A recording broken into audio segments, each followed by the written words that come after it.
Hopefully that's safe on the phone now. Yeah. Hopefully that's safe. Sticking up on you.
That's good you hate that well.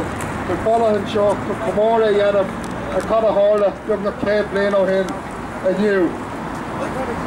100 years ago, men and women gathered in this location.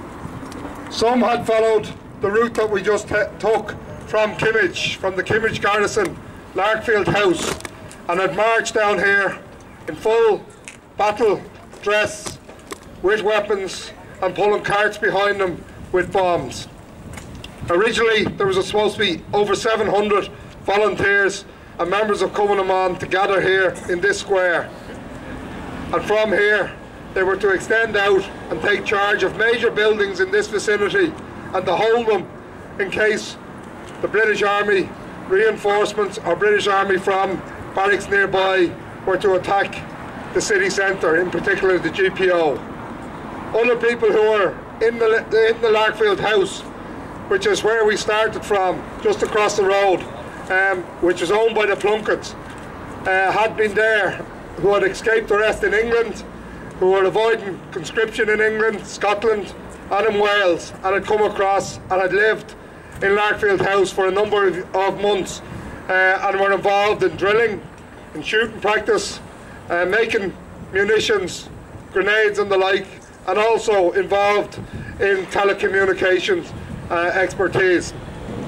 The first casualties of the rising, in fact, came from the Kimmage garrison. They were 3 men who had been sent on a journey on Good Friday to Kerry to capture the telecommunication or the telegraph centres in Kerry, and to spread the word about the rising, and also to contact the odd. And they drove off a pier in the dark and died. Three men who had been based in Kimmage. And because of that, and because of the failure to land the odd, the horizon was in doubt. And Earl McNeill sent out a countermanding order, kind of, which meant that there was confusion amongst the volunteers throughout the country, but also here in the city. So on Easter Monday at 11 o'clock, when the men and women gathered at Larkfield House, instead of 700 men and women, there was only 120 when they reached here in Emerald Square. And from here, Eamon Kent, whose house we passed nearby only there a short while ago, on Dolphin's Barn. It's now number 283 on South Circular Road. At the time it was Dolphin Terrace. He came around to inspect his troops and to give them their orders. And they did so just around the corner here, out of sight of any police or military that were around. So around 11:30 on Easter Monday, the men and women of the 4th Battalion, and that's what this area was part of, set out from here to capture the South Dublin Union, which is what we have now is James's Hospital. It's only a couple of 100 yards from here. They were also sent to capture the Gemstown Distillery, which is now St Catherine's Community Centre. And down further down the road here, Concolbert was sent to capture a brewery, Watkins Brewery, and that's literally on the corner of RD Street and the Coombe. It's only an old a building that's in very bad state of affair at this stage. So with 120 men, Eamon Kent had a major problem. He didn't have the amount of men he required to capture and to hold the buildings that he took over. The other building, sorry, that I forgot to mention was Rose Distillery at Mount Brown there. That was to be held by Thomas McCarthy. And what he did, and the courage of the men and women in that week of Easter week, is testament to the people who living in this area. And there is a list of all of those who took part available. I have a copy of it if people want to check who was involved in Easter week 1916, just short 100 years ago today. And they set out and they held South Dublin Union and Marrowbone Lane for the full week, and held out. And in fact, many of the men and women managed to avoid capture during the roundup, if you want, afterwards, and went on to be involved in the Tan War and in the Civil War. Many of those who did take part were rounded up, were sent to Richmond Barracks and were court-martialed there, or exiled to Frongoch Jail, where they were interned. But when they returned, many of them got involved thereafter. So I'm going to ask now that we have a reading of the proclamation by Pádraig Pearse. There was a famous event in this area in 1915. Pádraig Pearse was one of the most famous orators in the 4th Battalion area. E company of every battalion area went into the GPO. That's how they made the decision. Pádraig Pearse was one of those, and Willie Pearse, and others who were part of the 4th Battalion area. But Pádraig Pearse gave a major oration nearby here. In 1915, there's a famous photograph of him addressing the crowd, and it says Dolphin's Barn. Now, if you want to remember, most of the houses in Crumlin, in Drimna, and in this area did not exist at that time.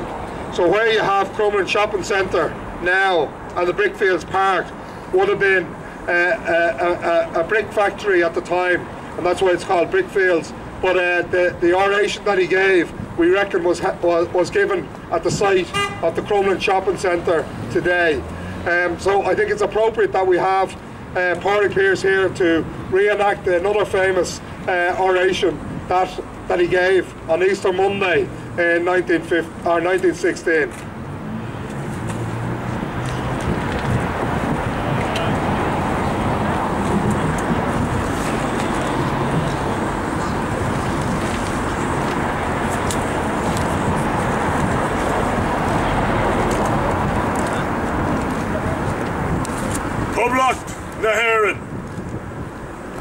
The Provisional Government of the Irish Republic to the people of Ireland, Irish men and Irish women, in the name of God and of the dead generations from which she receives her old tradition of nationhood, Ireland, through us, summons her children to her flag and strikes for her freedom.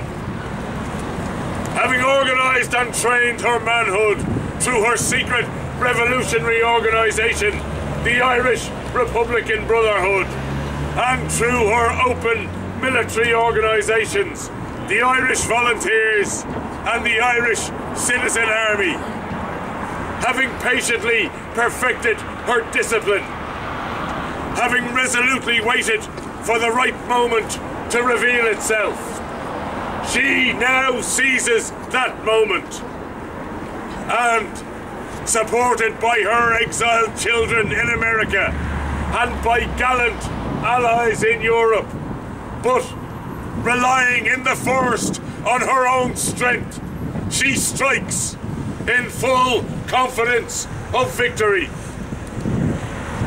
We declare the right of the people of Ireland to the ownership of Ireland and to the unfettered control of Irish destinies to be sovereign and indefeasible.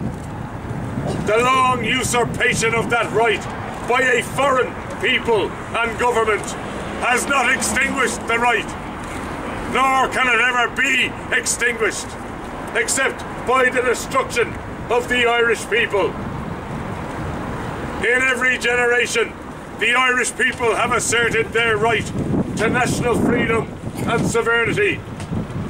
6 times during the past 300 years, they have asserted it in arms. Standing on that fundamental right, and again asserting it in arms in the face of the world, we hereby proclaim the Irish Republic as a sovereign, independent state, and we pledge our lives and the lives of our comrades in arms to the cause of its freedom, of its welfare, and of its exaltation among the nations. The Irish Republic is entitled to and hereby claims the allegiance of every Irish man and Irish woman. The Republic guarantees religious and civil liberty, equal rights and equal opportunities to all its citizens, and declares its resolve to pursue the happiness and prosperity of the whole nation and of all of its parts, cherishing all the children of the nation equally and oblivious of the differences carefully fostered by an alien government which have divided a minority from the majority in the past. Until our arms have brought the opportune moment for the establishment of a permanent national government, representative of the whole people of Ireland and elected by the suffrages of all her men and women, the Provisional Government, hereby constituted, will administer the civil and military affairs of the Republic in trust for the people. We place the cause of the Irish Republic under the protection of the Most High God, whose blessing we invoke upon our arms, and we pray that no one who serves that cause will dishonour it by cowardice, inhumanity, or rapine. In this supreme hour, the Irish nation must, by its valour and discipline, and by the readiness of its children to sacrifice themselves for the common good, prove itself worthy of the august destiny to which it is called.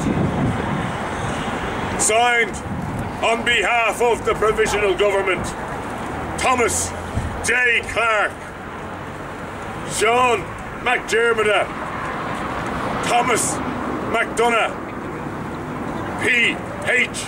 Pearce, Eamon Kant, James Connolly, and Joseph Plunkett.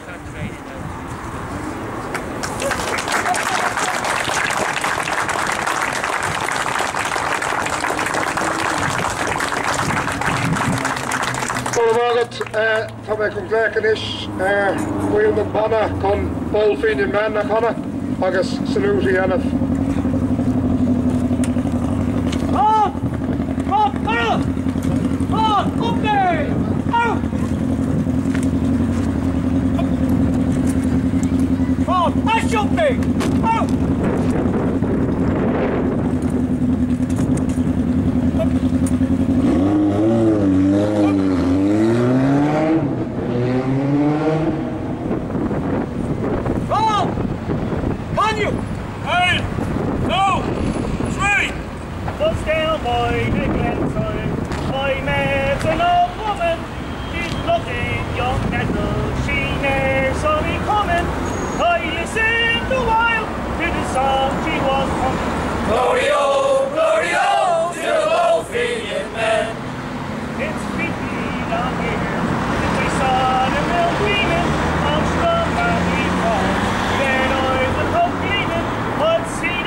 Táid chun cruach a cóir leis an ócáid seo agus táid chun roiin cuachas a gháil le roiid daoine agus roiid de gcuibse well sibse ar fád atá tar éis tata seo. And I want to thank everybody for coming here, those who came from afar. I know one or two definitely who come from Australia today, and if so, others are here with us from the locality. I also want in particular thank the Cabra Historical Group. They've been brilliant as usual. All of my workers go all of Pádraig Pierce, what's going on a while. August Pat on Peterborough, my workers come off. I'll just finish off with a number of small lads, Sinn Féin Ardèches, happening at the end of next week. Anybody who's interested in going along, kind of if they want to talk to me or any of the councillors here, we'll put their names down on the visitors list. It's in the convention centre. On next Sunday, which is the actual date of the rising, there's a number of events happening. The Sinn Féin event will be happening at the GPO from 10:30 onwards. And then there's a major march in the afternoon by Reclaim the Vision, which we're supporting, so we'll have people to join us on both occasions. In this area, the next major event that we're planning is a reenactment of the court martials, and that's on May the 8th at Richmond Barracks, well in Richmond Barracks, the exact location where some of the court martials were held, and a march around to Kilmainham Jail. That's on the 8th, and if anybody's looking for more information, check out the Facebooks, websites and whatever else, or just give me a call. So just quick on me, ará, Arish, Goramila Magwif, August Claim on Peterborough, Pat, or on the Vina Chana, Goramila Magwif. Up there! Up!